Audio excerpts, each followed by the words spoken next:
বিদ্যুতের দাম বাড়লো, আবার আজকে দেখলাম সেটি নিম্ন আয়ের গ্রাহকদের জন্য কমিয়ে আনা হয়েছে। কোনো সমন্বয়হীনতা কি আসলে এখানে কাজ করছে কিনা? মানে বাড়ানোও হলো, কমানোও হচ্ছে, কিন্তু বাড়ানোর আগে গণশুনানির যে বিষয়টি সামনে এসছে সেটি নিয়ে প্রশ্ন যে সেখানে যেসব বিষয় গণশুনানিতে বারবার বলা হয়েছিল যে এখনই দাম না বাড়ানোর, কিন্তু সেটি আসলে শোনা হয়নি। দেখুন, আমি সরকারি ভাষ্য অনুযায়ী বলছি না, আমি আমার ব্যক্তিগত অবজারভেশন থেকে বলছি যে রিয়েলিটি ছিল যে বিদ্যুতের দাম বাড়াতে হবে। এটা ছিল আসলে রিয়েলিটি, কারণ বিদ্যুৎ উৎপাদনের যে কাঁচামাল, আপনার জ্বালানি বা তেল, এটার এখন আপনার আমদানি খরচ, বিশ্ব বাস্তবতা, বিশেষ করে ইরান ইসরায়েল যুদ্ধের ফলে দাম বাড়ছে আবার কমছে। গতকালকে দেখলাম আবার 2% দাম বেড়ে গেল বিশ্ববাজারে। তারপরে কয়লা, তারও দাম বাড়ছে। তারপরে আমাদের গত 17 বছর বিদ্যুতের যে মহা লুটপাট হয়েছে, এবং বিশেষ করে ভাড়াভিত্তিক বিদ্যুৎ কোম্পানি, তারপরে আপনার ওই যে আরও যে কুইক রেন্টাল, এইগুলোতে যে ক্যাপাসিটি চার্জ বলে যে ব্যয়টা আমাদের হতো, বিদ্যুৎ উৎপাদন না করেও বিদ্যুতের বিল দিতে হতো তাদের সক্ষমতা অনুযায়ী, এই সব কিছু মিলে এখন এই পরিস্থিতিতে বিদ্যুতের দাম আপনার বাড়ানো হলো। এবং বিদ্যুতের দামটা বাড়ায় কিন্তু আপনার বিআরইসি, রেগুলেটরি কমিশন, বিআরসি নাকি আপনার একটা কি বিআরসি, এরাও বাড়ায়। এই দামটা তারা বাড়িয়েছে 22 তারিখ 23 তারিখে গণশুনানি হয়েছিল কৃষিবিদ ইনস্টিটিউশনে, ওইটাও আমি দেখেছি। সেখানে যারা উপস্থিত ছিলেন বক্তা পর্যায়ের, তারা তর্ক করেছিল যে শেষ পর্যন্ত বিআরইসি এই আপনার 10% 1 টাকা কত পয়সা বাড়াইছিল।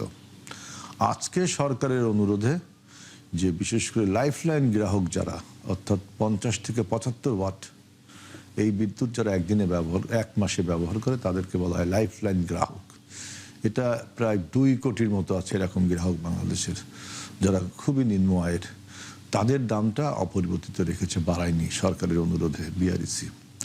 অর্থাৎ আমি বলতে চাচ্ছি যে রিয়েলিটিটা হলো বিদ্যুতের দাম বাড়াতে হবে, যেহেতু কাঁচামালের দাম বেড়ে গেছে। তারপরে বিদ্যুতের উপরে প্রচুর ভর্তুকি দিতে হয় সরকারের। এই সব চ্যালেঞ্জকে মোকাবেলা করতে গেলে আপনি আরও একটু সময় দিতে হবে। আমরা কেবলমাত্র সরকারে আসলাম প্রায় 3 মাসের মতো সময়, 3 মাসে একটু বেশি হয়েছে। সুতরাং এইবার বাজেটেও একটা আপনি দৃষ্টিনন্দন জিনিস দেখবেন যে কিভাবে আমরা ইকোনমিক্সটাকে ম্যানেজ করব। সুতরাং আপনি এই 3 মাসেই মধ্যে আমরা যেটা দাম বাড়িয়েছি, আপনি দেখেন যে জ্বালানি তেল প্রথম 1 মাসে কিন্তু আমরা বাড়াইনি তেলের দামটা, কিন্তু আলটিমেটলি বাড়াতে বাধ্য হতে হয়েছে, পরিস্থিতি আমাদের বাধ্য করছে। সুতরাং এরকম একটা পরিস্থিতিতে সরকারকে আরো স্মার্টলি সরকার মোকাবেলা করবে, আমার এটা দৃঢ় বিশ্বাস। আপনাকে আরো একটু, কিন্তু সেই জায়গায় বিদ্যুতের দাম না হয় বাড়লো, সবাই কি বিদ্যুৎ নিশ্চিত হচ্ছে? আমরা কি পাবো? কারণ আমরা গ্রামে গঞ্জে বারবারই হচ্ছে বলি যে বিদ্যুৎ যায় না, আসে। এইটা তো আমাদের মানে সেই, আমি যতদিন ধরে বাংলাদেশে বিদ্যুৎ আছে ততদিন ধরে, সেই স্বাধীনতার পর থেকে আমি এই কথা শুনতেছি যে বিদ্যুৎ যায় না, বিদ্যুৎ আছে। বিদ্যুৎ নিয়ে যে তেলেসমাতি কারবার আমি সেই ছোটবেলার থেকে দেখতেছি, যে সবসময় শুনি যে বিদ্যুৎ উৎপাদন কত। লেটেস্ট আমি দেখলাম আওয়ামী লীগ আমলে বললো, মানে ডক্টর ইউনূস আসার আগে 30,000 মেগাওয়াট, কিন্তু আমরা পাই 26,000 মেগাওয়াট। পিক আওয়ারে আমাদের দরকার 14,000। তখন আমি চিন্তা করি তাহলে আছে 26,000, উৎপাদন ক্ষমতা 30,000, দরকার 14,000, তাহলে 12,000 কিলোওয়াট এটা লোডশেডিং হয় কেন? আমি সবসময় এটা মনে করি যে এটা হয় কিভাবে। তারপরে আবার দেখলাম যে পিডিবি নিজেই, আচ্ছা পিডিবি বলতে আপনি শুধুমাত্র পিডিবি তো আমাদের বিদ্যুৎটা উৎপাদন কেনে, উৎপাদনকারীদের কাছ থেকে কিনে বিতরণ করে পিজিসির মাধ্যমে, খুব সম্ভব। তো এরাই দেখলাম যে প্রায় 26,000 বিদ্যুৎ 16,000 বিদ্যুৎ উৎপাদন করে।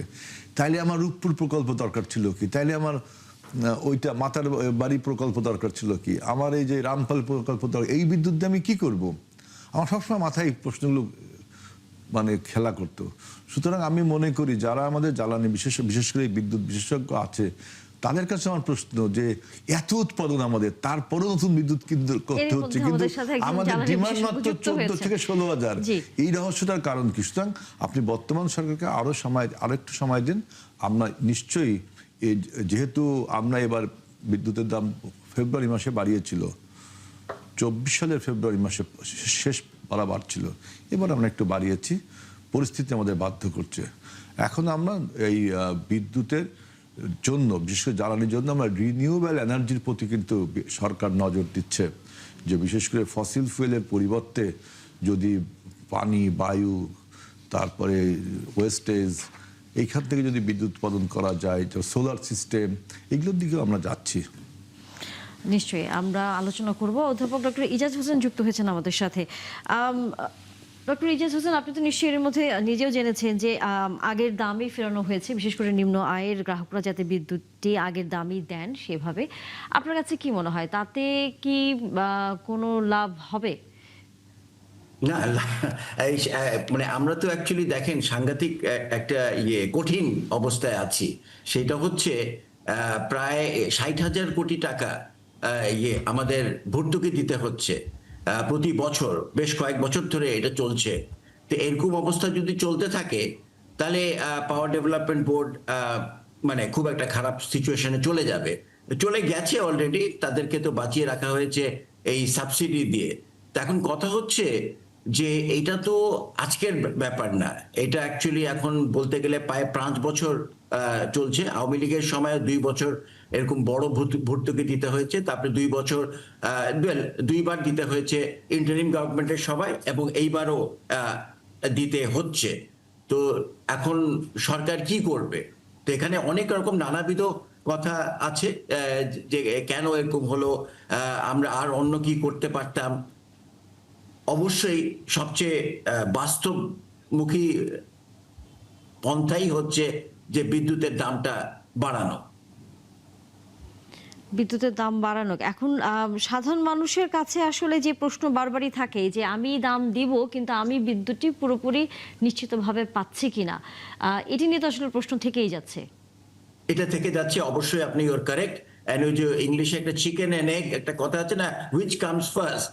এখন সরকার বলবে আপনারা যদি দাম বাড়াতে দেন তাহলে আমরা আমাদের আর্থিক অবস্থাটা সচ্ছল হবে এবং আপনাদেরকে বিদ্যুৎ দিতে পারবো। হ্যাঁ, আর আর যেহেতু দিতে পারছে না এখন আমাদের তাহলে বাড়াতে হবে। তাহলে এই যে একটা একটা একটা প্রবলেমে আমরা পড়ে গেছি। এইটার মেইন কারণ হচ্ছে আমাদের আওয়ামী লীগ আমল থেকেই যেটা আছে সেটা হচ্ছে আমাদের অতিরিক্ত পাওয়ার প্ল্যান্ট, অতিরিক্ত পাওয়ার প্ল্যান্ট হয়ে গেছে, যেটার বসিয়ে বসিয়ে তাদেরকে আমাদের ক্যাপাসিটি চার্জ দিতে হচ্ছে। আরো কিছু কথা আছে, কথাগুলোর মধ্যে হচ্ছে যে আমরা অনেক দিন ধরে তেল ভিত্তিক বিদ্যুৎ কেন্দ্র ব্যবহার করছি বিদ্যুৎ প্রডিউস করার জন্য। পৃথিবীর কোনো দেশেই এটা করে না, খুব খুব সামান্য 1 থেকে 2% করে।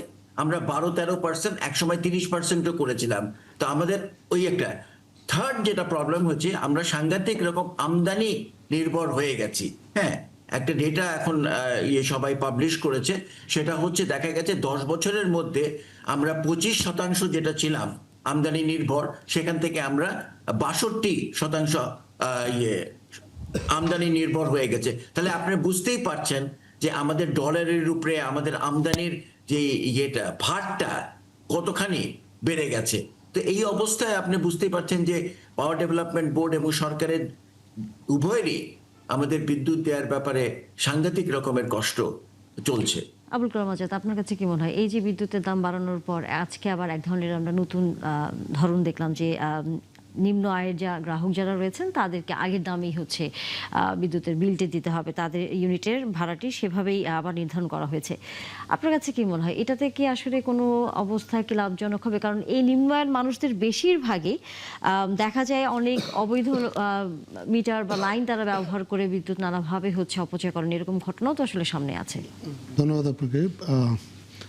প্রথমত আগের দিন দাম বাড়িয়ে পরের দিন দাম কমানোটা একটা জিনিস রিফ্লেক্ট করে যে দাম বাড়ানোর সিদ্ধান্তটা খুব সুচিন্তিতভাবে নেওয়া হয়নি। আপনার দাম তো বাড়াতেই হতো যেহেতু ভর্তুকির পরিমাণ অনেক বেড়েছে, কিন্তু এটার যদি আগ পর ইত্যাদি আরও ভালোভাবে বিশ্লেষণ করা যেত তাহলে একদিন পরেই এই নতুন করে এই সমন্বয়টা করতে হতো না। তবে একদিন পরে হলেও এটা সরকারকে অবশ্যই ধন্যবাদ যে তারা এটা বুঝেছে। আপনি দেখেন যে নিম্ন আয়ের গ্রাহকদের কথা বলেছেন, আমার ভাইয়া বলেছেন যে 60,000 কোটি টাকার মতো ভর্তুকি আসে। গতকালকে বিইআরসি তাদের প্রেস কনফারেন্সে তারা বলেছে যে এই ভর্তুকির পরিমাণ 56,000 কোটি টাকা।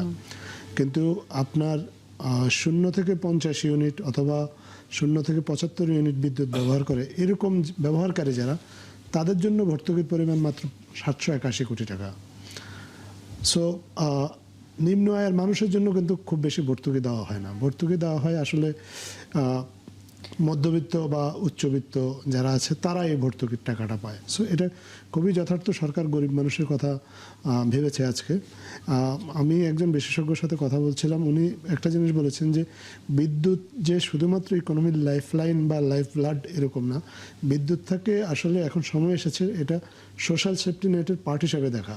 অনেক দেশেই কিন্তু এইরকম দরিদ্র গ্রাহক যারা, তাদের আসলে এই 0 থেকে 50 ইউনিট যারা ব্যবহার করে তাদের বিদ্যুৎ বিল আসলে বিলই নেওয়া হয় না, কারণ তারা অত দরিদ্র বলেই কিন্তু একটা মাত্র বাল্ব বা একটা মাত্র ফ্যান ব্যবহার করে যারা জীবন কাটায় তারা তো আসলে খুবই দরিদ্র মানুষ। তো দরিদ্র মানুষকেই তো সোশ্যাল সেফটি নেটের মাধ্যমে আপনার সাপোর্টটা দিতে হবে। এখন প্রয়োজনে 781 কোটি টাকা ভর্তুকি তাদের জন্য চালু রাখতে হবে। যারা আসলে সামর্থ্যবান তাদের ভর্তুকি কমিয়ে হলেও গরিব মানুষকে ভর্তুকিটা দিতেই হবে। এটাই হলো একটা ওয়েলফেয়ার স্টেটের বৈশিষ্ট্য। বাংলাদেশ সেদিকেই যাবে আমরা এটা বিশ্বাস করি। আর একটা জিনিস আপনি খুব ভালো একটা পয়েন্ট উল্লেখ করেছেন যে গরিব মানুষ তো তারা 0 থেকে 75 ইউনিট ব্যবহার করে, কিন্তু তার ফাঁকেও তো তারা আপনার নানাভাবে কানেকশন নিয়ে বিদ্যুৎ ব্যবহার করে। এখানেই হচ্ছে একটা বড় বিষয় থাকে।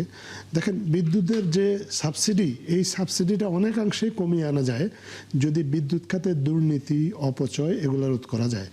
এবং এগুলো রোধ করলে কিন্তু আপনার এই যে 56,000 কোটি টাকার ভর্তুকি সরকারকে দিতে হচ্ছে, এটার একটা বড় অংশ কমে আসে। এবং আপনি এই যে একজন গরিব মানুষ সে কীভাবে আরেকটা মিটার থেকে নিয়ে আসে, এটা তো শুধু সে একা নিয়ে আসে না, এটার সাথে বিদ্যুৎ বিভাগের লোকজন জড়িত, কোনো না কোনো মহল তাকে সহযোগিতা করে, যে কারণে সে এই অবৈধভাবে এই কানেকশনটা নিয়ে সে আপনার অবৈধ বিদ্যুৎ ব্যবহার করে এবং সেই বিদ্যুতের কোনো বিলই দেয় না। তো কেউ না কেউ তো এটার বেনিফিশিয়ারি। এই বেনিফিশিয়ারিদেরকে চিহ্নিত করে যদি এই অনিয়মটা দূর করা যায় তাহলে আপনার এই সাবসিডির উপর প্রেশারটা কমবে, গরিব মানুষও তার স্বাভাবিক নিয়মে বিদ্যুৎ ব্যবহার করবে এবং সে তার বিদ্যুতের বিল দেবে এবং সরকারের উপরও আর্থিক চাপটা কমে আসবে।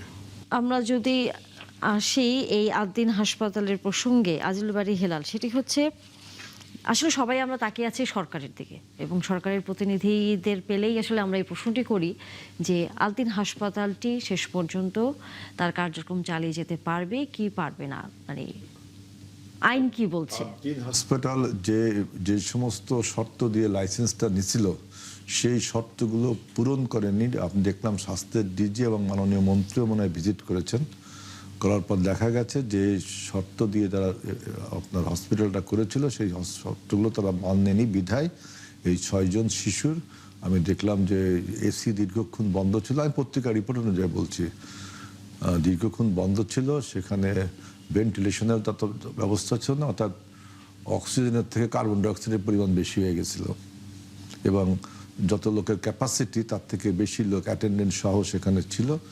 এই যে অনিয়মের ফলে এইখানে একটা দুর্ঘটনা ঘটছে। এটা আদ্দিন হসপিটাল। আমার বক্তব্য হলো এর জন্য তাকে করা হয়েছে, শোকজ করা হয়েছে যে কেন আপনার লাইসেন্স বাতিল করা হবে না। এখন আমার স্বাস্থ্য অধিদপ্তরের কাছে সম্ভবত জানতে চাওয়া হয়েছে এটা কোর্ট থেকে। খুব না আপনার স্বাস্থ্য অধিদপ্তর নিজেও আদ্দিন হাসপাতালের পরিচালক যে মহিউদ্দিন সাহেব, আকিস সাহেবের বড় ছেলে খুব সম্ভব, এই যে আদাত ভাইদের ছিল উপদেষ্টা ছিল বশির সাহেবের বড় ভাই, বুঝছেন, বশির সাহেবের 17 বড় ভাই আর কি। আমি ওনাদের সবাইকে চিনি, আমার বাড়িও এই এলাকায় এবং আদ্দিন হাসপাতালের পাশেই আমি থাকি।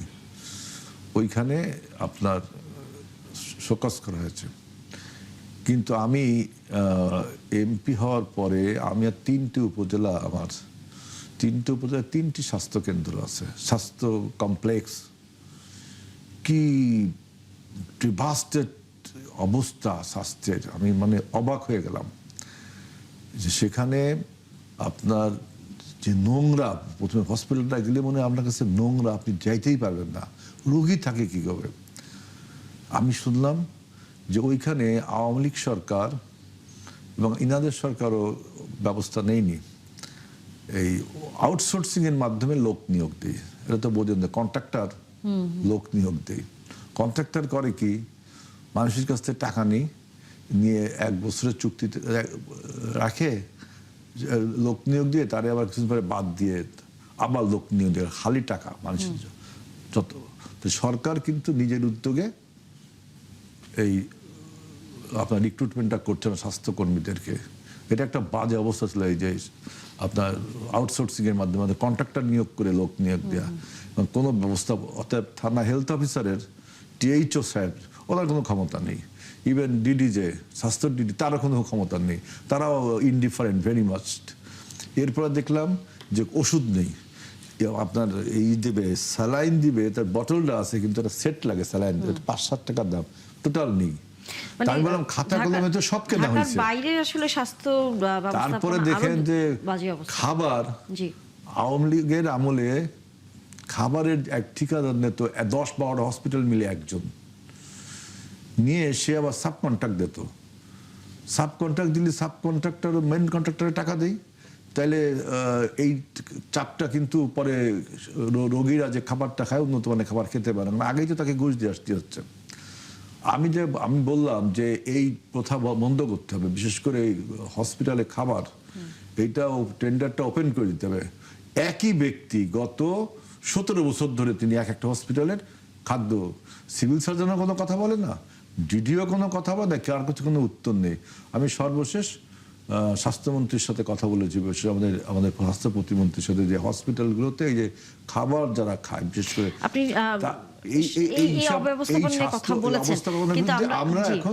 আমরা এখন এই এবার বাজেটে দেখবেন যে আমরা প্রায় জিডিপির 5% এবার স্বাস্থ্য খাতে দিব এবং স্বাস্থ্যকর্মী নিয়োগ করছি স্বচ্ছ প্রক্রিয়ার মাধ্যমে। তার আগে আসলে যে আদ্দিন হাসপাতালে সর্বশেষ উত্তর দেওয়া হয়েছে কিনা আমরা আরেকটু জানতে চাই। আমাদের সহকর্মী নাদিয়া শারমিন যুক্ত হয়েছে। নাদিয়া, প্রথমত একটু জানতে চাই, আমরা জানি যে এই 6 নবজাতকের সম্ভবত কোনো একজন পরিবারের, এই 6 নবজাতকের যারা মারা গেছে পরিবারের, তাদের কোনো এক পরিবার সম্ভবত কোনো মামলা করেছে, সেটি ফৌজদারি আইনের একটি মামলা হয়েছে। তাতে কি শাস্তির বিধান রয়েছে যদি দোষী প্রমাণিত হয়? আর দ্বিতীয়ত হচ্ছে, এই হাসপাতালে যেভাবে আজকে আমরা দেখেছি মাননীয় স্বাস্থ্যমন্ত্রী ব্রিফিংয়ে জানিয়েছেন, তদন্ত কমিটি কি ধরনের অনিয়ম পেয়েছে সেখানেও তিনি কিছুটা উল্লেখ করেছেন। একটু সেই অনিয়মগুলো বলার পাশাপাশি এই অনিয়মের বিরুদ্ধে শাস্তির বিধানটি আসলে সর্বোচ্চ কি হতে পারে? ধন্যবাদ। আসলে শাস্তির বিধান তো নানান ধরনেরই হয়, আমাদের আইনেরও যেমন বিভিন্ন ধরন আছে, আমাদের প্রয়োগের বিভিন্ন জায়গা আছে। এখন স্বাস্থ্য অধিদপ্তর কোন আইনে কোন ভাবে করতে চায়, তবে যেহেতু হাসপাতাল পরিচালনার একটি বিধি রয়েছে এবং সেই হাসপাতাল পরিচালনা বিধি মেনে নিয়ে এই যে অনুমোদন সেটি নিতে হয়, সেই জায়গা থেকে আসলে স্বাস্থ্য অধিদপ্তরের করার অনেক কিছুই রয়েছে। যেমন private clinics and laboratories ordinance 1982 এটি রয়েছে। এরপরে বিএমডিসির যে অ্যাক্ট সেটি রয়েছে। বিএমডিসির পাশাপাশি যে নিরাপদ খাদ্য আইনের ব্যবস্থা রয়েছে, ভোক্তা অধিকার সংরক্ষণ আইনের ব্যবস্থা রয়েছে। তো এইখানে আসলে অনেকগুলো আইনে কিন্তু এর মধ্যে সাজা দেওয়াও হয়ে গেছে, ভোক্তা অধিকার বলি, নিরাপদ খাদ্য বলি। কিন্তু বিএমডিসির যে মূল একটা হসপিটালের চিকিৎসার কাজ, হসপিটালে তো আসলে খাবার খাওয়ানোর কাজ না বা বেকারি বানানোর কাজ না, হসপিটালের কাজ চিকিৎসা দেয়া। সেই চিকিৎসা দেওয়ার জায়গাটাতে যেহেতু অনিয়ম পাওয়া গেছে বলে তারা জানিয়েছেন এবং গুরুতর অনিয়ম পাওয়া গেছে, এটার অবকাঠামোগত এবং তার সাথে যে চিকিৎসার জায়গা থেকে হাসপাতাল কর্তৃপক্ষের যে অবহেলার জায়গাটি সেটি তারা পেয়েছেন। আমি জানি না চিকিৎসকের অবহেলা কতটুকু তারা পেয়েছেন। আমরা আসলে খুব বড় করে যে চিকিৎসকের অবহেলা বলতে পারি তা নয়, এটা মূলত প্রশাসনিক অবহেলার জায়গাটা অনেক বেশি এবং তার সাথে স্টাফদের অবহেলার জায়গাটা মারাত্মক। কেননা রাত্রেবেলার এই সময়টাতে স্টাফরাই ওখানে বেশি থাকে এবং স্টাফ নার্স যারা আছে তারা এই জায়গা থেকে কতখানি তথ্য দ্রুত দিতে পেরেছে সেই বিষয়গুলো যাচাই সাপেক্ষে আসলে যদি প্রমাণিত হয়ে থাকে, তদন্ত রিপোর্ট যেটি ব্রিফ করেছেন তার বাইরে আসলে বিস্তারিত তো এখনো জানা যায়নি। তো সেই বিস্তারিত তথ্যগুলো পেলে হয়তো এই বিষয়ে আর একটু স্পষ্ট বলা সম্ভব হতো। তবে এই জায়গাতে প্রশাসনিক জায়গায় যারা রয়েছেন তাদের শাস্তির জায়গা রয়েছে, বা হাসপাতালের ট্রাস্টি বোর্ড থেকে শুরু করে নিয়ে যারা সর্বোচ্চ জায়গা থেকে ব্যবস্থাপনাগত ত্রুটি যাদের রয়েছে, কাঠামোগত ত্রুটি যাদের রয়েছে, এবং এই ধরনের এসি শ্বাসরুদ্ধকর পরিস্থিতি হতে পারে জেনেও যদি তারা এই হসপিটালের এই জায়গাটি অবহেলা করে থাকেন, সেক্ষেত্রে তাদের বিরুদ্ধে অবশ্যই ব্যবস্থা নেওয়ার সুযোগ রয়েছে। এবং এটি লাইসেন্স স্থগিত থেকে শুরু করে লাইসেন্স বাতিল থেকে শুরু করে আর্থিক জরিমানা থেকে শুরু করে নানান ধরনের ব্যবস্থা হতে পারে। এবং তার সাথে যেটি দণ্ডবিধিতে রয়েছে, অবহেলা জড়িত যদি কোনো মৃত্যু হয় তাহলে সেক্ষেত্রে আসলে এই ঘটনাতে তাদেরকে যুক্ত করা এবং এই মামলায় তাদেরকে যুক্ত করার সম্পূর্ণ সুযোগ রয়েছে। এবং যেটি বলছিলেন আপনি যে আরেকটি ফৌজদারি মামলাও হয়েছে, ফৌজদারি মামলাতেও আসলে বিচারের জায়গাটি রয়েছে এবং অবহেলাজনিত মৃত্যুর জন্য আসলে যাবজ্জীবনও হতে পারে। কিন্তু এর বাইরে যে বিভিন্ন জনের অনিয়মের জায়গা রয়েছে এবং হাসপাতালের ওভারঅল যে অনিয়মের যেগুলো রয়েছে সেগুলোতে আসলে যাদের দায় রয়েছে তাদেরকে চাকরিচ্যুত হতেই পারে। তার সাথে স্বাস্থ্য অধিদপ্তরের কালো তালিকাভুক্তিরও সুযোগ রয়েছে এবং অবহেলাজনিত মৃত্যুর জন্য তাদেরকে আসলে সবাইকেই যারা এই সাথে দায়ী রয়েছেন, যদি অবহেলার প্রমাণ থেকে থাকে তাহলে এই বিষয়ে বিচারের আওতায় আনার সুযোগ রয়েছে। বিএমডি রেজিস্ট্রেশন সহ বাতিল সহ বিভিন্ন ক্ষেত্রে অর্থাৎ অবহেলা প্রমাণিত হলে সেখানে এই হাসপাতালের কার্যক্রম বাতিল করার বা সেটি স্থগিত করবার আসলে সুযোগ আছে আইন অনুযায়ী। অধ্যাপক ডক্টর আবু জামিল ফয়সাল, প্রথমত হচ্ছে আপনার কাছে জানতেই চাই যে আইনের ফাঁকফোকর দিয়ে বেরিয়ে যাওয়ার কোনো সুযোগ আছে কিনা, কারণ প্রশ্নটি বারবার আজকে স্বাস্থ্যমন্ত্রী খোদ নিজেও বলেছেন যে পোস্টমর্টেমটি করা সম্ভব হয়নি মানবিকতার কারণে। কারণ হচ্ছে এত ছোট বাচ্চা, 1 দিন বা 3 দিনের বাচ্চা, তাদেরকে কারণ প্রথম দিকেই যখন তাদের মারা যাওয়ার পরে তারা একটু মানসিকভাবে তখন ভেঙে পড়েছিল এবং তারা তখন মানাই করেছিল যে না পোস্টমর্টেম ছাড়া বাচ্চাদের তারা নিয়ে যাবে। সেই জায়গায় কি কারণে তারা মারা গেছে সেটি নির্ণয় করাটি একটু জটিলই ছিল।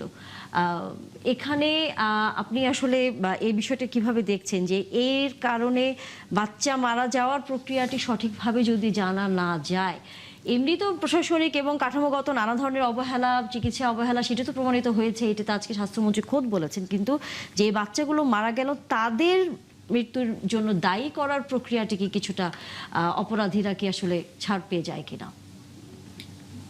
ধন্যবাদ আপনাকে এই প্রশ্নটা করার জন্য।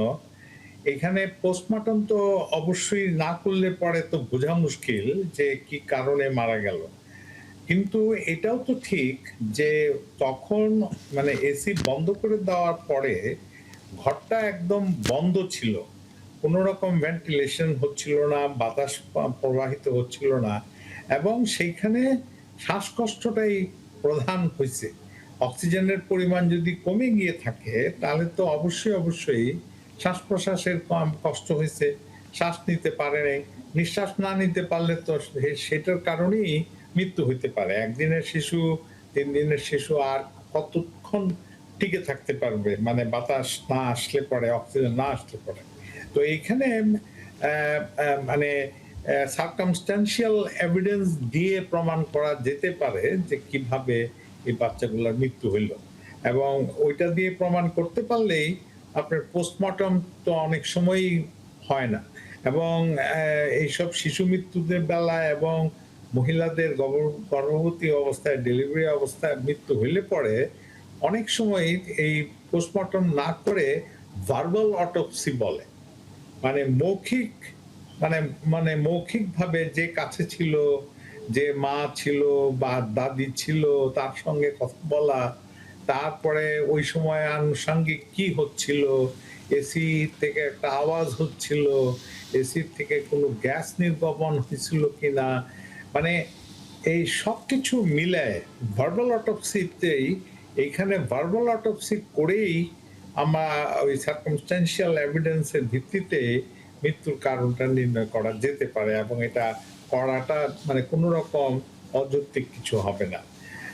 আমাকে মানে এই মৃত্যুর কারণটার থেকেও তো বড় জিনিসটা হইল যে এতগুলো শিশু একসঙ্গে মৃত্যু বরণ করলো, মানে কি, মানে হইল যে এখানে পুরো ব্যাপারটা কিন্তু যারা নাকি কর্তৃপক্ষ, এই হাসপাতাল কর্তৃপক্ষ, হাসপাতালের চিকিৎসক, নার্স বা অন্য যারা নাকি সহকারী, আয়া, বুয়া যারা নাকি থাকে এরকম সময়ে, তারা তাদের যে কাজের অবহেলা প্রমাণিত হইল, তারা ওই সময় আসে নাই, তাদেরকে ডাকাডাকি করার পরেও আসে নাই, এবং আসলে পরে তারা হয়তো বাচ্চাগুলোকে বাইরে নিয়ে আসতে পারতো, ওই ঘরের মধ্যে থেকে বাইরে নিয়ে আসতে পারতো, এবং এমনও হইতো হয়তো বা যে বাইরে নিয়ে আসলে হয়তো বাচ্চাগুলো বেঁচে যেত, এবং 6 জনের জায়গায় হয়তো বা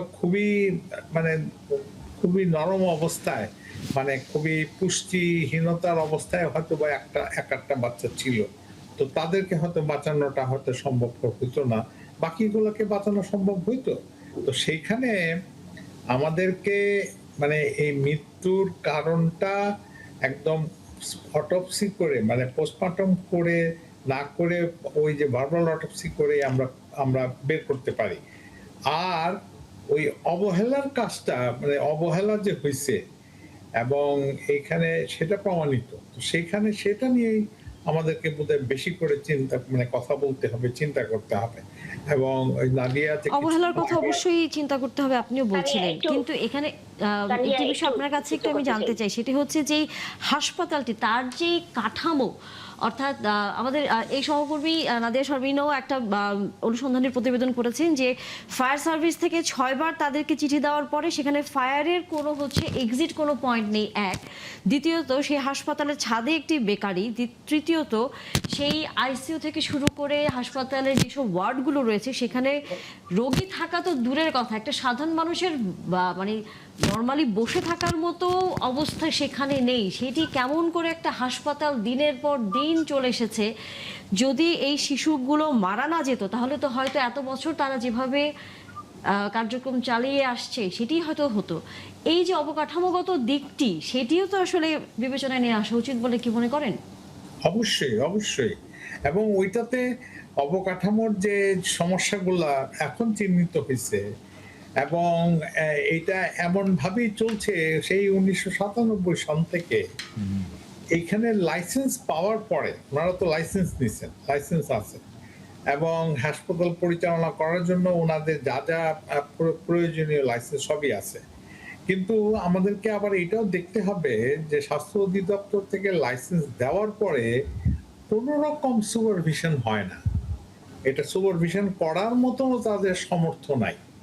ডিজি হেলথের এই যে প্রাইভেট ক্লিনিকস এন্ড হসপিটাল লক্ষাধিকের উপরে সারা দেশে, এই লক্ষাধিক হাসপাতালের ক্লিনিকের কোনো রকম সুপারভিশন হয় না। তাহলে এই যে মাসে- আমরা হয়তো আলতিন এখন হাসপাতালের কথা তারপরে বলছি, তো আপনি ওইটি- যে জায়গায়, ওইটাও আমি ঠিক বলতে- আপনার এই পয়েন্টে একটা প্রশ্ন করতে চাই, সেটা হচ্ছে ঢাকা শহরে তো ব্যাঙের ছাতার মতো এখানে ক্লিনিক, সেখানে হচ্ছে টেস্টিং সেন্টার, এরকম নানা জিনিস তৈরি হয়েছে। এইগুলোর লাইসেন্স তাহলে যেভাবে দেওয়া হচ্ছে সেখানেও তো আমরা রোগী মারা যাওয়ার খবর শুনি, ভুয়া ডাক্তারের কথা শুনি, সেগুলোও তো নিয়ন্ত্রণ করা যাচ্ছে না। না, সেই আমি তো নিয়ন্ত্রণ করতে হইলে আমাকে তাহলে লাইসেন্স দিচ্ছি কেন আমরা? লাইসেন্স দিচ্ছি হয়তো বা যে কোনো ভাবে হোক, সে প্রমাণ করছে আমার যে যখন তার- লোকই নেই, আমি এটা দেখতে পারবো না যে সে ঠিক মতো সকল শর্ত মানছে এই কিনা। আমি ওইটাই বলতে চাচ্ছি যে লাইসেন্স দিচ্ছি, ঠিক মতো খোঁজ খবর না নিয়েই লাইসেন্স দিয়ে দিচ্ছি, এবং লাইসেন্স দেওয়ার পরে তার কোনো তদারকিও হচ্ছে না, সুপারভিশন হচ্ছে না। তো তাহলে পরে ডিজি হেলথের ওই দায়িত্বের কথা কেউ তো বলছে না যে আমরা গত 97 সন থেকে এই হাসপাতালটা কেউ পর্যবেক্ষণ করতে আসলো না, কেউ তদারকি করতে আসলো না। কেন আসলো না? কেননা তাদের তো ওইরকম সক্ষমতাই নাই, ডিজি হেলথের ওই ধরনের সক্ষমতা নেই। তারা খালি কোনো মতে একটা লাইসেন্স দেওয়ার সক্ষমতা আছে। লাইসেন্স তো একটা কাগজ তো মানে পূরণ করে টাইপ করে প্রিন্ট করে নিয়ে গিয়ে বাস ওইটা হয়ে গেল, সই করে দিল, হয়ে গেল। কিন্তু লাইসেন্স দেওয়ার পরে কি ঘটনা ঘটতেছে এটা কেউ দেখতেছে না। এবং এটা দেখার আপনার কাছে জন্য- কি মনে হয় এই প্রক্রিয়ার মধ্যে দিয়ে তো আমরা আসলে যুগের এইটার পর যুগ এইটার মানে জন্য আমরা চলে আমাদেরকে আসছি। জি। স্বাস্থ্য অধিদপ্তরকে সাংঘাতিকভাবে শক্তিশালী করতে হবে। আচ্ছা, সেই শক্তিশালীটা আসলে কিভাবে হবে? আমরা তো যুগের পর যুগ এই প্রক্রিয়ার মধ্য দিয়ে আসলে দেখে আসছি। আমরা যখন কোনো ঘটনা ঘটে তখন আমরা আসলে তখন সেটি নিয়ে আলোচনা করি, না, তখন এইসব আপনার বিষয়গুলো আসে। স্বাস্থ্য অধিদপ্তরের যে বিভাগ থেকে লাইসেন্সটা দেওয়া হয়, জি, director of hospitals and clinic, ওই বিভাগ থেকে লাইসেন্সটা দেয়। ওই বিভাগে লাইসেন্স দেওয়ার জন্য একজন দুইজন অ্যাসিস্ট্যান্ট ডিরেক্টর আছে। তো ওই একজন দুইজন অ্যাসিস্ট্যান্ট ডিরেক্টর দিয়ে তো আর পর্যবেক্ষণ পর্যালোচনা মানে এদেরকে তদারকি করা যাবে না। তাহলে পরে বলতে হবে যে ডিজি হেলথের আন্ডারে একটা এই লাইসেন্স তদারকি করার, এই প্রতিষ্ঠানগুলো তদারকি করার জন্য একটা ভালো একটা ডাইরেক্টরেট হওয়া উচিত, মানে ডাইরেক্টরেট অফ সুপারভিশন। না, এটা উনি যথার্থই বলেছেন। এটা আমরা কোভিডের সময় দেখেছি যে এই যে আপনার শাহেদ তার রিজেন্ট হাসপাতাল, সেখানে পরে দেখা গেল যে তাদের লাইসেন্সই নেই, লাইসেন্স ছাড়াই অপারেট করছে। এরকম আরো অনেকগুলো মেডিকেল কলেজে কোভিডের সময় আমরা দেখেছি। তখন এই সময় এই বিষয়টা নিয়ে কিছুটা আলোচনা হয়েছিল এবং পরে অনেক ভুয়া হাসপাতাল আবিষ্কৃত হয়েছিল। হেলাল ভাই একটু আগে বললেন যে সরকারি হাসপাতালের দুরবস্থা। সরকারি হাসপাতালের দুরবস্থা দুইটা কারণ। একটা তো অবশ্যই সরকারের আপনার এইসব বিষয়ে নজর না দেওয়া, আরেকটা হলো ইচ্ছাকৃতভাবে সরকারি হাসপাতালটাকে দুর্বল করে রাখা হয় যাতে রোগী প্রাইভেট ক্লিনিকগুলোতে যেতে বাধ্য করা হয়। এবং এইটার ফলেই কিন্তু বাংলাদেশে হাজার হাজার প্রাইভেট ক্লিনিক আসলে গজে উঠছে। এবং এটা খুব হাই টাইম। আমাদের ফ্যাক্টরি ইন্সপেকশনে যেমন একটা আপনার ডিপার্টমেন্ট আছে ইন্সপেকশন, শিল্প মন্ত্রণালয়ের আন্ডারে, যে কারণে একটা সময় আপনি দেখেছেন যে ফ্যাক্টরি দুর্ঘটনা হতো প্রায়, এখন সেটা অনেকটাই কমে এসেছে তাদের তৎপরতার ফলে।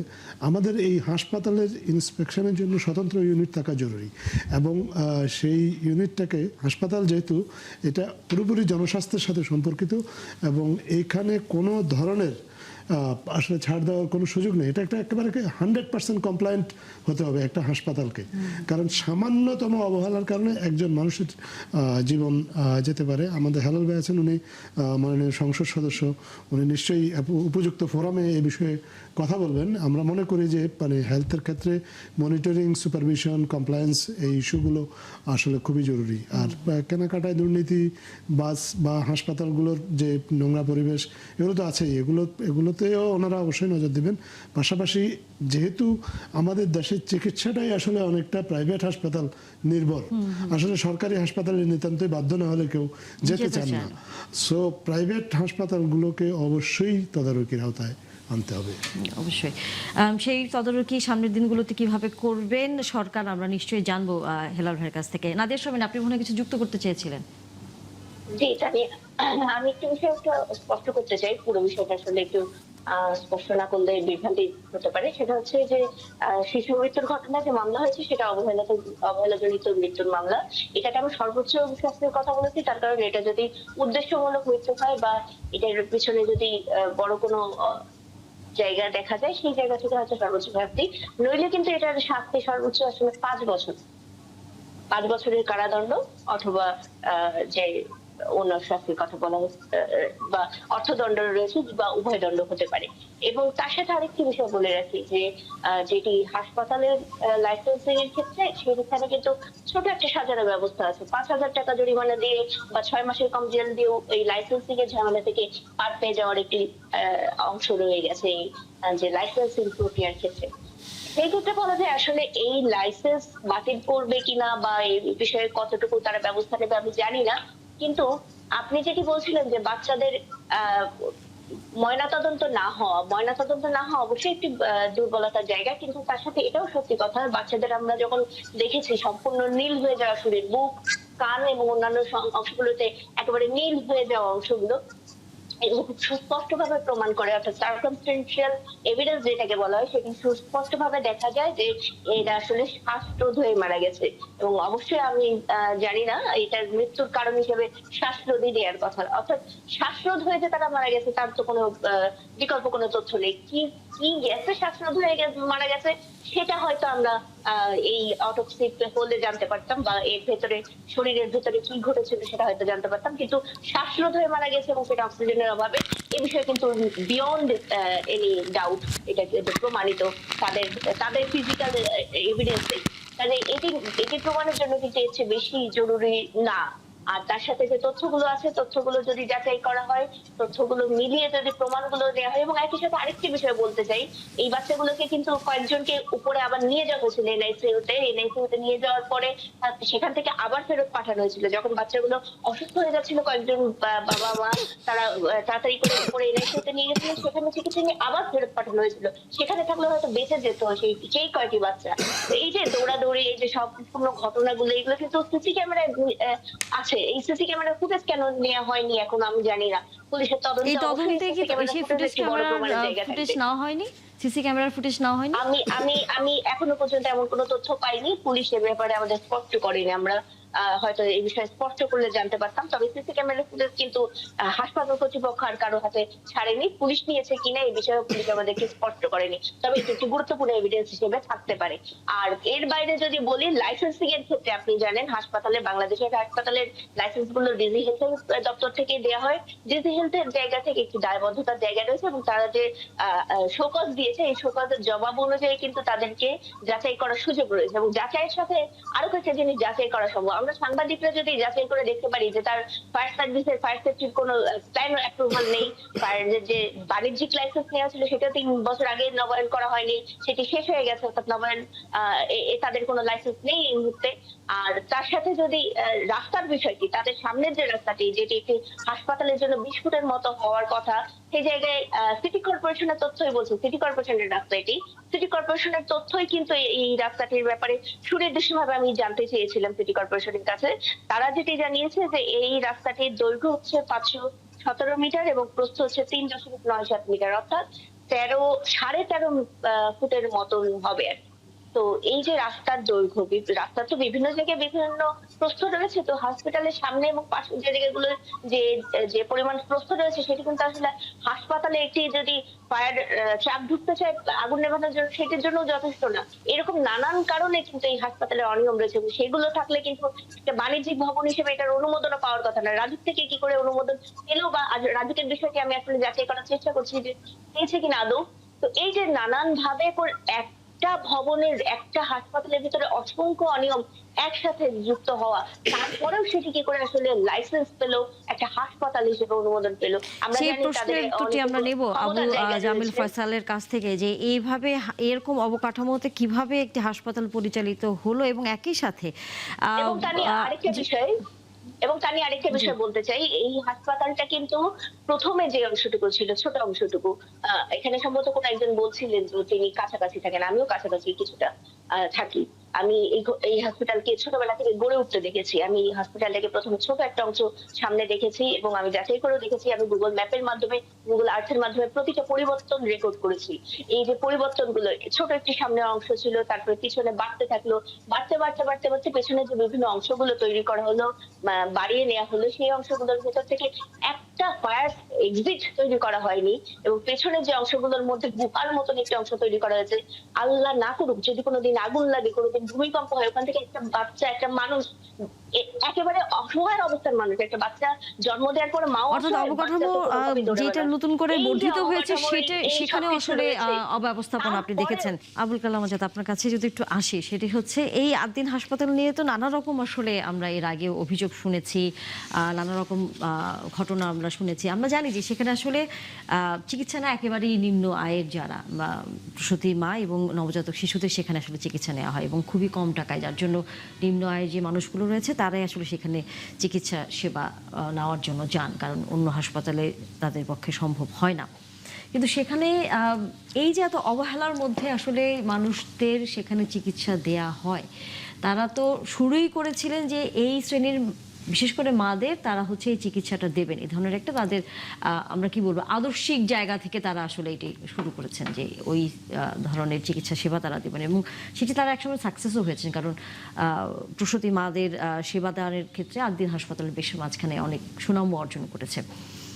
সেই জায়গায় যখন এই শ্রেণীর মানুষেরই হচ্ছে বাচ্চাদের মারা যেতে দেখা যায়, তাহলে আসলে তাদের সেবা বা তাদের আদর্শিক জায়গাটা কি প্রশ্নবিদ্ধ হয় না? দেখেন, আদ্দিন হাসপাতালের বিরুদ্ধে কিন্তু অভিযোগগুলো অনেক পুরনো। আমি 1999 সালের একটা ঘটনা আমার মনে পড়ে যতদূর, একটা অনুসন্ধানী প্রতিবেদন, আমি তখন মানব জমিনে চাকরি করি।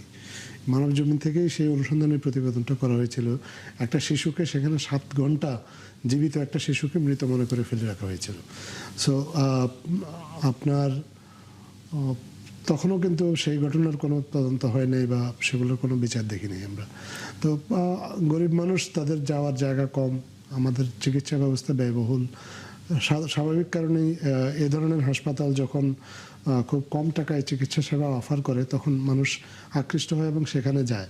কিন্তু এটার মধ্যে যে ফাঁকি আছে, কম টাকায় তারা কিভাবে আসলে চিকিৎসাটা দিচ্ছে, সেটা যথাযথভাবে দিচ্ছে কিনা, নাকি এটা নেহায়েতে ব্যবসায়িক উদ্দেশ্যে তারা এটা করছে, এগুলো দেখার দায়িত্ব হচ্ছে আমাদের ডিজিএইচএস, আমরা একটা যাদের কথা বললাম, যে আসলে সেখানে একটা হাসপাতালের যে আদর্শ পরিবেশ সেটা আছে কিনা। এখন তো দেখা যাচ্ছে যে শুধু হাসপাতাল কেন, সেটা এখানে মানে আরো অনেক কিছুই, আসলে চিকিৎসা সেবা তো অবশ্যই এখানে প্রশ্নবিদ্ধ, পাশাপাশি সেখানে আপনি দেখেন অগ্নি নির্বাপক ব্যবস্থা নেই। একটা হাসপাতালে যদি আগুন লাগে, এই ধরনের হাসপাতালে এই বাচ্চাগুলোকে সরিয়ে নেওয়ার কোনো ব্যবস্থা নেই। আপনার হাসপাতালকে বেকারি হিসেবে ব্যবহার করা হচ্ছে। যেই খাদ্য হাসপাতালে রোগীদেরকে দেওয়া হয়, যেহেতু অল্প টাকায় সেখানে চিকিৎসা চলে, সেই খাদ্যের আসলে মান ঠিক আছে কিনা, ইত্যাদি আরো অনেক কিছু। আসলে একটা হাসপাতাল তো শুধুমাত্র একটা, কেমন করে আসলে চললো দিনের পর দিন এরকম একটি প্রতিষ্ঠান? এটা আসলে এটা আমাদের জন্য একটা ওয়েক আপ কল। এটা আদ্দিন হাসপাতাল আসলে এটা কোনো আইসোলেটেড কোনো ইভেন্ট না। এই ঘটনাটা হয়তো এখন ঘটেছে, খুব দুঃখজনক একটা ঘটনা ঘটেছে দেখে আমরা এটা নিয়ে আলোচনা করছি, বাট এরকম আদ্দিন হাসপাতাল কিন্তু আমাদের আশেপাশে আরও আছে। এখন আমাদের আসলে সময়টা হচ্ছে সতর্ক হওয়া, এবং এই ধরনের হাসপাতাল যেখানে এই ধরনের দুর্ঘটনা ঘটার আশঙ্কা থাকে, যারা আসলে হাসপাতালের যে নিয়ম কানুনগুলো আছে সেগুলো না মেনে ব্যবসা করে, তাদেরকে মনিটরিংয়ের আওতায় আনা। আর একটা বিষয় হচ্ছে যে আপনার, আমরা এটা নিয়ে আলোচনা খুব বেশি করি না, আলোচনাটা অস্বস্তিকর, কারণ যখনই হাসপাতাল বা ডাক্তারদের বিরুদ্ধে এ ধরনের নেগলিজেন্সের কোনো ব্যবস্থা না হয়, তাহলে তাদের আবার একটা কমিউনিটি এক হয়ে যায়। অনেক সময় দেখা গেল যে কমিউনিটি এক হয়ে অনেক সময় ডাক্তাররা বিভিন্ন সময় ধর্মঘটের মতো পরিস্থিতি তৈরি করে। স্বাস্থ্য সেবার মতো একটা জরুরি সেবায় ধর্মঘট বা ইত্যাদি কারণেও কিন্তু অনেক সময় স্বাস্থ্য সেবা বিঘ্নিত হয়। আমরা এই যে হামের কথা বলছি, হামেও কিন্তু অনেক শিশু মারা যাচ্ছে, এবং আপনি জানেন যে গত বছর স্বাস্থ্যকর্মীরা একটা সময়ে আপনার ধর্মঘটে গিয়েছিল, এবং সেই সময় তারা ধর্মঘটে গিয়ে তারা ঠিকঠাক মতো তারা টিকা দিয়েছিলেন কিনা, এই বিষয়টা কিন্তু আসলে তদন্ত করা দরকার, যে তারা এই স্বাস্থ্যকর্মীদের এই অবহেলার কারণে আমাদের টিকার কোনো ফলস রিপোর্টিং হয়েছিল কিনা, বা আদৌ সেই সময়ে টিকা থাকা সত্ত্বেও শিশুরা টিকা পেয়েছিল কিনা, এগুলো ভালো মতো তদন্ত করা দরকার। কারণ আমাদের শিশুদের জীবন বাঁচানোর দায়িত্ব আসলে শুধু আমাদের সরকারের একার না, আমাদের সবার। এক্ষেত্রে পাবলিক অ্যাওয়ারনেস যেমন জরুরি, তেমনি আপনার এনফোর্সমেন্টের যে বিষয়টা আছে সরকারের ক্ষেত্রে, সরকারের সেই সুযোগ আছে, তারা এই রুলস অ্যান্ড রেগুলেশনগুলোকে এনফোর্স করে যারা স্বাস্থ্য সেবা দেন তাদেরকে নিয়মকানুন মেনে চলতে বাধ্য করা। হেলাল, আমরা কি সামনের দিনগুলোতে দেখবো যে আপনারা এ বিষয়ে আরো সতর্ক এবং কঠোর অবস্থানে যাবেন? শোনেন, আমি ব্যক্তিগতভাবে মনে করি সরকার যতই সতর্ক হোক, যিনি মাঠে আছেন তিনি যদি অনৈতিক হন, যেমন আদ্দিন হসপিটালের কথা আমাদের ওই যে রিপোর্টার বলছেন না, আমি ওইখানে থাকি, ওটা তো রাস্তা ধরে একটা গলিপথ, ওই গলি দিয়ে আমি অনেক আগের থেকে, আমি 90, 91, 92 সাল থেকে ওই পথে যাইতাম, ভয় লাগতো যাতে ছিনতাইকারী মানতে থাকতে পারে। ওইখানে আজটা হসপিটাল হলো, এখন তো মেডিকেল কলেজ হয়েছে ওখানে। ওইটা একটা গলিপথ, এই আপনার মগবাজারের ঢুকে ওই পাশে সেঞ্চুরি টাওয়ার, আমি যেখানে থেকে ওইখান থেকে বের হয়েছে, দুটো রিক্সা পাশাপাশি যেতে পারে না, বুঝছেন। শুধু ওদের হসপিটালের সামনে ওরা জোর করে একটু সিটি কর্পোরেশন জায়গা দখলকে একটু বড় করছে, ওই 13-14 ফিট যেটা বললো, সব জায়গায় 13-14 ফিট নেই, ওইখানে দুটো রিক্সা পাশাপাশি ক্রস করতে। ওইখানে এত বড় ইনফ্রাস্ট্রাকচার, শুধু হসপিটাল আগে ছোট ছিল, এখন তো বিশাল। ওই পাশে মেডিকেল কলেজ, আরো অনেক কিছু কিছু করেছে। এই যে এই লাইসেন্সটা, ওইখানে তো হসপিটাল করার কথা না তো, এটা একটা আবাসিক এলাকা, ফুললি আবাসিক এলাকা। ওই এলাকাটা দেখেন, সব আবাসিক এলাকা, ওইখানে একটা মেডিকেল কলেজ দিয়ে বসে আছে, মেডিকেল হসপিটাল। কারণ কি, ওই যে কম টাকায় চিকিৎসা হয়। আগে বাচ্চা হওয়াতে 5,000 টাকা, এখন 10,000 টাকা। আর ওই যে আপনার অ্যাম্বুলেন্স ভাড়া 800 টাকায় সারা বাংলাদেশ ওই লিখতো এইভাবে। কিন্তু এই 8 দিনের থেকেও আরো হসপিটাল আছে যেগুলো আমরা আলোচনায় আনছি রাখ, যেহেতু ঘটনাগুলো সামনে আসেনি। হাজত ভাই যেটা বললেন, এরকম অবস্থা প্রচুর। সুতরাং আমি মনে করি আপনি, সরকার তো সতর্ক হতেই হবে, সরকার ইট ইস মানে ডিউটি আর রেসপন্সিবিলিটি। কিন্তু আমি মনে করি হসপিটাল কর্তৃপক্ষ যদি ঠিক মতো আপনার ব্যবস্থা না নেই, সরকার প্রত্যেক জায়গায় কি করতে পারে, আপনার ডিজি হেলথ থেকে একটা টিম পাঠাবে। কত লোক নিয়োগ দেওয়ার দরকার, আপনার প্রত্যেক সপ্তাহে হয়তো আপনার পরীক্ষা করতে যে হসপিটাল চলছে কিনা। কিন্তু আমি মনে করি হসপিটালে যে নার্স, খুবই ইম্পর্টেন্ট একটা বিষয়। নার্সদের আপনি হসপিটালে ভর্তি হয়েছেন না, আপনি দেখলে পাচ্ছেন না। কেয়ার গিভার নেই, কেয়ার গিভার ধারণাই আমাদের হসপিটাল ব্যবস্থায় নেই, কেয়ার গিভার নেই। তারপর ডাক্তার, তিনি এত অহংকারী, এত আপনাদের, তিনি রোগীদের কথা শুনতে চান না। অথরিটি টাকা ঠিকই নিচ্ছেন। আপনি বাংলাদেশের কোন হসপিটালটা, সবচেয়ে বড় হসপিটাল মনে করেন অ্যাপেলো বা ইউনাইটেড বা স্কোয়ার, আরো যদি আমাদের ওইখানে একটা আসগর আলী না কি আছে, প্রচুর টাকা নেই এরা, চিকিৎসা নেন, আপনি স্যাটিসফাই হবেন না। অথচ আমাদের নিউরো সায়েন্স একটা ইনস্টিটিউট আছে পঙ্গু হসপিটাল, এখানে এটা কিন্তু আপনি স্যাটিসফাইড হবেন, চিকিৎসা হিসেবে খুবই ভালো। এরকম আরো কিছু কিছু হসপিটাল আছে, আসলে ভালো লাগে সরকার। কিন্তু এই যে প্রাইভেট হসপিটাল, সরকারি হসপিটাল, এর একটা রেডিক্যাল চেঞ্জ দরকার। স্বাস্থ্য পলিসিটাই আমাদের ঠিক নেই আমি যেটা মনে করি। এডুকেশন, এই যে আমরা যারা মেডিকেল এডুকেটেড হই, প্রপারলি এডুকেটেড হচ্ছে কিনা, তাই না?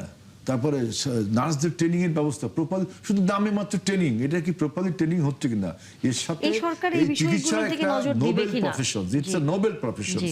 এই প্রফেশনের নোবেল প্রফেশনকে টিকে রাখতে গেলে এই প্রফেশনের সাথে জড়িত তাদেরও কিন্তু নৈতিকভাবে উন্নত হতে হবে।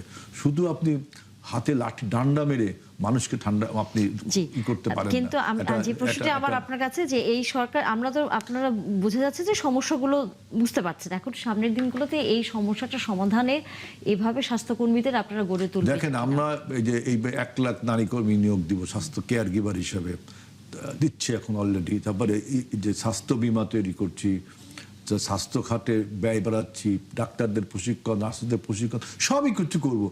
যিনি প্রশিক্ষণ নিবেন, যিনি এই কাজটা মাঠে যায় করবেন, তিনি যদি মেন্টালি অনৈতিক হয়ে যায়, আপনি আমাকে রাজনীতি করতে পাঠিয়েছেন, কত সুন্দর কথা বলছেন, আমাকে কত টাকা দিচ্ছেন, কত কিছু দিচ্ছেন, কিন্তু আপনি মাঠে যায় করছেন অনৈতিক কাজ। এই প্রত্যেকটা ডাক্তার, নার্স, অথরিটি, এদের আগে নৈতিকভাবে এবং সরকারের এই জন্য সতর্ক আপনার পর্যবেক্ষণ তো থাকবেই। আমরা এবারে যে ই হেলথ কার্ড চালু করব, সবকিছু আধুনিক যত ব্যবস্থা আছে সবকিছু চালু আমাদের এই আস্তে আস্তে আপনারা দেখবেন। কিন্তু যে ব্যক্তিটা এটা মাঠে থাকবেন, তিনি যদি এইটাকে ওন না করেন, যদি সকল আধুনিক ব্যবস্থা আপনারা করবেন, সাধারণ মানুষকে সেই আধুনিক সেবা দেবার জন্য স্বাস্থ্য খাতের পরিবর্তন করবেন, সেই জায়গায় আমরা আনন্দিত হতে পারবো নিশ্চয়ই, যদি না ডক্টর আবু জামিল ফয়সাল এরকম ঘটনার বিচার আসলে দৃষ্টান্তমূলক না হয়। দৃষ্টান্তমূলক বিচার তো অবশ্যই হতে হবে, এবং একবার যদি দৃষ্টান্তমূলক বিচার করা যায় তাহলে অন্যরাও এর থেকে ভয় পাবে এবং অন্যরা তার সঠিক কাজগুলো করার চেষ্টা করবে। এখানে সরকারের দায় দায়িত্ব অনেক, এবং কর্তৃপক্ষ, যে কোনো হাসপাতালের কর্তৃপক্ষ, তাদের দায় দায়িত্ব অনেক। কিন্তু পাশাপাশি আমরা জনগণ হিসাবেও আমাদের এই সব বিষয়ে মাঝে মাঝে মানে দেখানো উচিত, কথা বলা উচিত। মানে আমরা যদি, যারা নাকি ভোক্তা, আমরা যারা নাকি সেবা নিতে যাচ্ছি, আমরা যদি সেবা ঠিক মতে না পাই এবং সেবার মান যদি এইরকম হয় যে উপরে ছাদে বেকারি, নিচে হলো আইসিইউ, তো সেইখানে আমাদেরও আওয়াজ তুলতে হবে। মানে সাধারণ জনগণের সম্পৃক্ততা বাড়াইতে হবে এই স্বাস্থ্য ব্যবস্থাপনায়। স্বাস্থ্য ব্যবস্থাপনায় শুধু সরকারের উপর ছেড়ে দিলে হবে না। এখন সরকারের পাশাপাশি আমাদেরকে ওই রকম ভাবে মাঝে মাঝে কথা বলতে হবে যে এই জিনিসটা নাই, এটা ত্রুটিপূর্ণ, এটা ব্যবস্থা করা উচিত। সরকার কিংবা তখন কর্তৃপক্ষ তারা কিন্তু তখন সজাগ হবে, এবং সজাগ হইলে পরে যদি কর্তৃপক্ষ সজাগ হয় তাহলে অনেক কিছুই সমাধান করা যাবে। প্রথমত একটু জানতেই চাই, এই যে চাঁপাইনবাবগঞ্জের যে সীমান্ত দিয়ে বাংলাদেশে পুশিনের যে চেষ্টা করছে বিজেপি, এবং 28 জন সেখানে এখন শূন্য রেখায় অবস্থান করছেন, এটি আমরা দেখি আসলে প্রতি বছরই তারা এরকমভাবে হচ্ছে তাদের দেশ থেকে অনেক মানুষকে বাংলাদেশে প্রবেশের একটা চেষ্টা করেন, এবং সেখানে তখন অনেকে মারাও যান, আবার এটি নিয়ে আলোচনাও হয়। কিন্তু এবার এই পশ্চিমবঙ্গে নির্বাচনে কংগ্রেস হেরে যাওয়ার পর বিজেপি যখন ক্ষমতা নিল, তারপর এই প্রক্রিয়াটি অনেকেই বলছেন যে একটু প্রবণতাটা বেড়ে গেছে, এবং এক ধরনের ইচ্ছাকৃতভাবে উত্তেজনা, নানা ধরনের সেখানকার বক্তব্য, বাংলাদেশ যাতে এক ধরনের তর্ক বিতর্ক বা এক ধরনের দ্বন্দ্বটি মধ্যে জড়ায়, এই প্রক্রিয়াটি অনেকেই আভাস পাচ্ছেন। আপনার দৃষ্টিতে একটু জানতে চাই। জি, আপনাকে অসংখ্য ধন্যবাদ। বাংলাদেশ এবং ভারতের মধ্যে যে সম্পর্ক, এই সম্পর্কটি বর্তমানে একটি অস্থিতিশীল পরিস্থিতির মধ্য দিয়ে যাচ্ছে।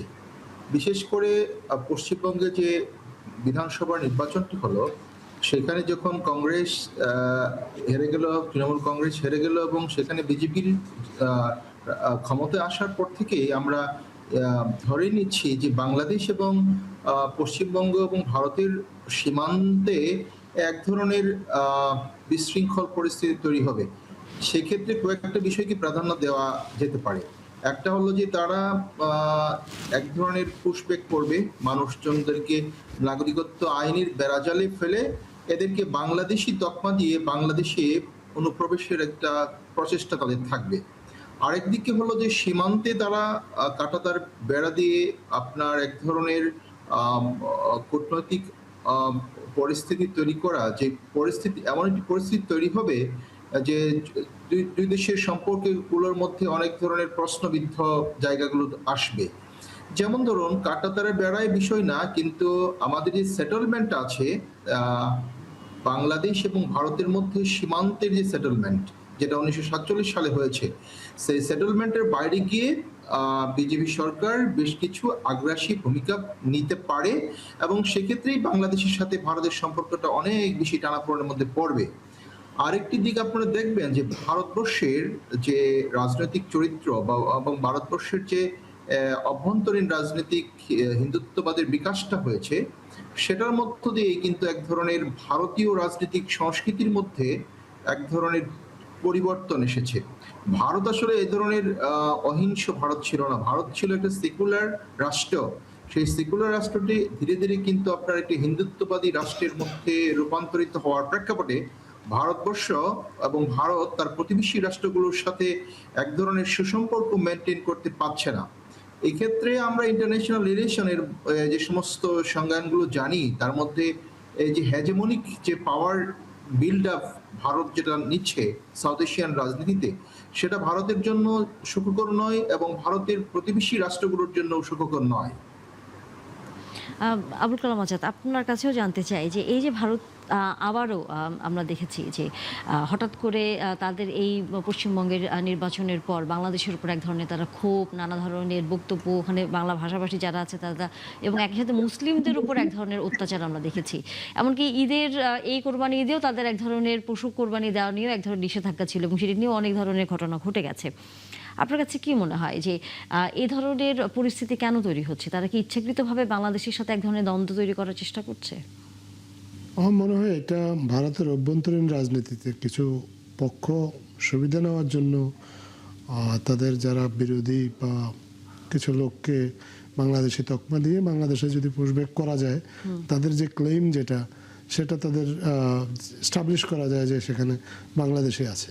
কিন্তু এটা কোনো সদিচ্ছা থেকে এরকম কোনো এটা করা হচ্ছে না, কারণ বাংলাদেশের তো অনেক চিহ্নিত অনুপ্রবেশকারী আমরা দেখি কলকাতার রাস্তায় ঘুরে বেড়ায়, যারা অনুপ্রবেশ সত্যি অনুপ্রবেশকারী, এবং তারা যে অনুপ্রবেশকারী বাংলাদেশও জানে, বাংলাদেশের মানুষও জানে। তো সেই ধরনের অনুপ্রবেশকারীদেরকে কিন্তু তারা পুশব্যাক করছে না। তারা যাদেরকে পুশব্যাক করার পুশ-ইন করার এখানে চেষ্টা করছে, এরা মূলত ভারতীয় নাগরিক। আমরা দেখেছি ইন্টারিম গভর্নমেন্টের সময় দেখেছি 2000-এর মতো লোককে তারা নানাভাবে আমাদের ডিসপাইট অল এফোর্টস আমাদের সীমান্তরক্ষীদের তারা এখানে ঠেলে পাঠিয়েছে, পুশ-ইন করেছে। তারপরে তাদের পরিচয়, নাগরিকত্ব ইত্যাদি যাচাই করে দেখা গেছে যে তাদের এই 2000-এর মধ্যে আপনার হয়তো হাতে গোনা 2-1 বাংলাদেশি গরিব মানুষ থাকতে পারে, যারা হয়তো বা কোনো কারণে, জীবিকার কারণে ভারতে গিয়ে থাকতে পারে, কিন্তু সংখ্যাটা খুবই নগণ্য। বেশিরভাগই ভারতীয় নাগরিক। এবং অবস্থা এমন হয়েছে কারো কারো ক্ষেত্রে ভারতের আদালতেই প্রমাণিত হয়েছে যে তাদের 5 পুরুষ ধরে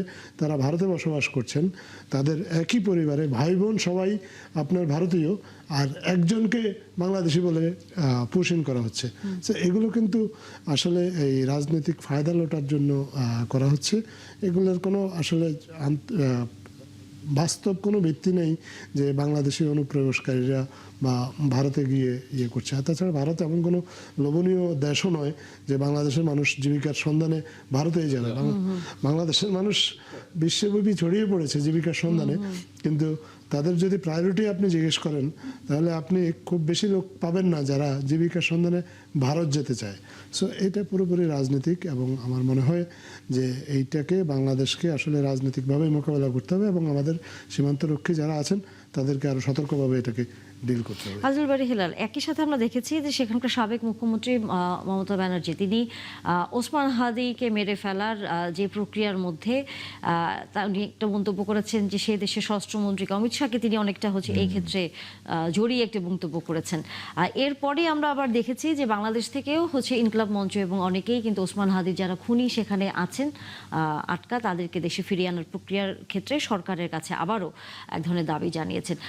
এই খুনিদেরকে ফিরিয়ে আনার প্রক্রিয়াটি কেন এখনো আটকে আছে? না, হাদি হত্যার যে আসামিরা ধরা পড়েছে ভারতে, তাদেরকে আনার প্রক্রিয়া চলছে। বাংলাদেশের সাথে এক্সট্রাডিশন একটা এখন আছে কিনা আছে, আর টিটিটা যদি থাকে তাহলে অবশ্যই একে ফিরিয়ে আনা যাবে। আর আমরা যেটা শুনছি এখন আপনাদের বক্তব্য অনুযায়ী, আমার বক্তব্য হলো, দেখেন আমাদের দেশ আর ভারত পাশাপাশি একটা দেশ। পৃথিবীর এমন কোনো দেশ নেই যে সীমান্তে এই সমস্যা নেই, এমন কোনো দেশ নেই। এর থেকেও মারাত্মক অবস্থা আছে। আমাদের দেশের সীমান্তে যেমন গুলিগোলা হয়, আমাদের অধিবাসীদের মেরে ফেলছে, কিন্তু এই যে পুশ-ইন যেটা মানে আমাদেরকে ঠেলে দিচ্ছে, ওদের নাগরিক বলছে যে ওরা ভারতীয় নাগরিক না। আমাদের বাংলাদেশ থেকে আমরা বলেছি যে আসলে সে কোথার নাগরিক, এরা পরীক্ষা নিরীক্ষা ছাড়া এই পুশ-ইন করাটা ঠিক হবে না। এই জন্য গত 24 ঘন্টায় আমি পত্রিকার মারফত দেখলাম যে 25টা না 28টা ঘটনা ঘটেছে পুশ-ইনের, তার মধ্যে 10টির মতো বিজিবি আপনার প্রতিহত করতে সমর্থ হয়েছে। অর্থাৎ আমি বোঝাতে চাচ্ছি সরকারের, বাংলাদেশ সরকার যে মেরুদণ্ড সোজা করে দাঁড়িয়ে এই পুশ-ইনের বিরুদ্ধে কথা বলতে পারছে। এবং আপনি তো ইচ্ছা করলে আপনি টোটাল সীমান্তে আমাদের যে বিজিবির নজরদারি, সেখানে আমরা 10টি কেস ধরতে পেরেছি। আমাদের সরকার থেকে বলা হচ্ছে যে বিজিবি পর্যায়ে বৈঠক হবে, সরকারি পর্যায়ে বৈঠক হবে তাদের নাগরিকত্ব চিহ্নিত করবার জন্য। আজাদ ভাই যেটা বলেছে যে এটা এমন কোনো লোভনীয় কান্ট্রি না যে আমাদের দেশের লোক চলে যাচ্ছে। এই যে মাদক পাচার, চোরাচালানি, এগুলো কি শুধু বাংলাদেশের লোক জড়িত? এক দেশের লোক শুধু এটা করতে পারে? তাদেরও লোকজন আছে। আর সীমান্তে আপনারা কাঁটাতারের বেড়া দিয়েছেন, এটা নিয়ে আমাদের কোনো বক্তব্য নেই। আপনাদের সীমান্তে আপনারা কাঁটাতারের বেড়া দেন না ল্যান্ডমাইন পোতেন, সেটা আপনাদের ব্যাপার। 2 কোরিয়ার সীমান্তে তো ল্যান্ডমাইন পুঁতে দিছে, গাজা সীমান্তে ইলেকট্রিক বেড়া দিচ্ছে, এই যে আপনার পশ্চিম তীরের গাজা, ওই যে ফিলিস্তিনিতে, যার সীমান্তে ভারতের সীমান্তে কাঁটাতারের বেড়া দিতেই পারে। কিন্তু আপনি এই বাংলাদেশকে মানব ভাগাড়ে পরিণত করবেন রোহিঙ্গাদের, যেমন আমাদের, আপনি যদি পার্বত্য চট্টগ্রামে যান, বিশেষ করে উখিয়া টেকতে হবে, মনে করবেন যে ওখানে রোহিঙ্গা জনগোষ্ঠী 15 লাখ প্লাস, আর বাংলাদেশি 4 লাখ, তাও আস্তে আস্তে কমছে, তাহলে ওটা রোহিঙ্গাদের একটা এলাকা হয়ে যাচ্ছে। আসাম থেকে সেই আমি 70 কাঁটাতারে বেড়া দিতে হতো কবেতে, রাজীব গান্ধীর আমল থেকে 80 কি 90 দশকে কাঁটাতারে বেড়া দিল না। আসামের থেকে আসামি যারা বাংলাদেশি লোক তাদেরকে পুশ-ইন করা হতো বাংলাদেশে, ওইটা আবার তাদেরকে আমরা পুশ ব্যাক করতাম, তখন থেকে শুরু হলো কাঁটাতারের বেড়া দেওয়া। এই পুশ 70-80 দশক থেকে চলছে, আমরা আবার পুশ ব্যাক করছি। তো এর একটা সুরাহা হওয়া দরকার। বর্তমান সরকার যেটা করতে পারে যে বিজিবি আর বিএসএফ এর মধ্যে বৈঠকে আপনার চিহ্নিত হবে নাগরিকত্ব, বা বাংলাদেশ সরকারও কূটনৈতিক বার্তা পাঠিয়েছে যে এইভাবে অবৈধভাবে পুশ ইন করা ঠিক হবে, আমরা মেনে নেব না, ঠিক হবে নাকি আমরা মেনে নেব না। যে তাহলে তারা তো কি কোনো জবাব দিয়েছে? না, এখনো জবাব পাওয়া যায়নি, কিন্তু আমরা প্রতিহত করছি। পুশিনগুলো 4000 কিলোমিটার সীমান্ত, তাই না? 4000 কিলোমিটার সীমান্ত বিজিবি যতটা ধরতে পারে। কারণ ওইখানে একটা ভারতে দেখলাম একটা সেন্টার হয়েছে, হাউস, সেখানে সব ওই বাংলাদেশিকে ধরে এনে এখন তারা যে বাংলাদেশি না, ওই যে বাংলাদেশি বলে বলে ভারতীয়দেরই আর কি আপনি যেটা সেখানে বললেন যে, রাখা হয়। আর এখানে একটা কথা পরিধানযোগ্য যে এখানে একটা রিলিজন একটা ফ্যাক্টর হয়ে দাঁড়িয়েছে। আমি দেখলাম ভারতীয় রাজনীতিতে যেহেতু হিন্দুত্ববাদের একটা অগ্রযাত্রা হয়েছে, তখন নিশ্চয়ই অন্য অন্য ধর্মের লোকগুলোকে আপনার বাংলাদেশি বলে ট্রিট করে পুশ ইন করা হচ্ছে। এটা ঠিক হচ্ছে না। এটা তো বাংলাদেশ এখানে সরকার আপনারা যথাযথ মানে পদক্ষেপ বর্তমান নেবে। সরকারের কঠোর অবস্থানে আছে আপনি বলছিলেন, এবং যেহেতু চিঠি দিয়েছেন, দেখা যাক, আমরা অপেক্ষা করি তারা কি এর উত্তর দেয়। আমাদের আলোচনা শেষ করতে হচ্ছে। অধ্যাপক আনিসুর রহমান, অনেক ধন্যবাদ যুক্ত হয়েছিলেন। একই সাথে আবুল কালাম মজুমদার, আপনাকেও ধন্যবাদ, এবং একই সাথে আজিল বাড়ি হেলাল, আপনাকেও ধন্যবাদ। আগামীতে আবারও নিশ্চয়ই কথা হবে রাজনীতির অন্যান্য বিষয় নিয়ে। দর্শক, দেখা হবে আবার। ধন্যবাদ, এতক্ষণ সাথে ছিলেন।